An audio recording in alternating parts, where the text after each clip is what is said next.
3 ദിവസത്തെ പര്യടനത്തിനായി ഗുജറാത്തിലെത്തിയ പ്രധാനമന്ത്രി നരേന്ദ്രമോദി ചൊവ്വാഴ്ച അനന്ത് അംബാനിയുടെ വൻതാര എന്ന മൃഗസംരക്ഷണ പുനരധിവാസ കേന്ദ്രം ഉദ്ഘാടനം ചെയ്തു.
രണ്ടായിരത്തിലധികം ജീവജാലങ്ങളുടെ 1.5 ലക്ഷത്തിലധികം രക്ഷിക്കപ്പെട്ട വംശനാശ ഭീഷണി നേരിടുന്ന ജീവികളുടെ ആവാസ കേന്ദ്രമാണ് വൻതാര.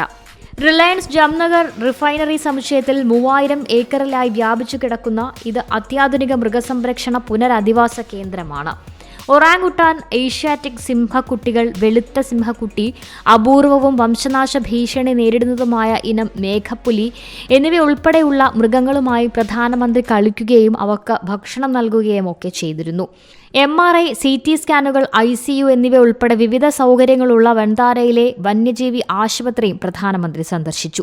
വന്യജീവി അനസ്തേഷ്യ, കാർഡിയോളജി, നെഫ്രോളജി, എൻഡോസ്കോപ്പി, ദന്തചികിത്സ, ഇന്റേണൽ മെഡിസിൻ തുടങ്ങി നിരവധി വകുപ്പുകളുള്ള ആശുപത്രിയാണ് വൻതാരയിൽ പ്രവർത്തിക്കുന്നത്. National desk, C Malayalam news. പുതിയ വാർത്തകളും വിശേഷങ്ങളും ഇനി വിരൽ തുമ്പിൽ. എല്ലാ ഡിജിറ്റൽ പ്ലാറ്റ്ഫോമുകളിലും ഇപ്പോൾ സി മലയാളം ന്യൂസ് ലഭ്യം.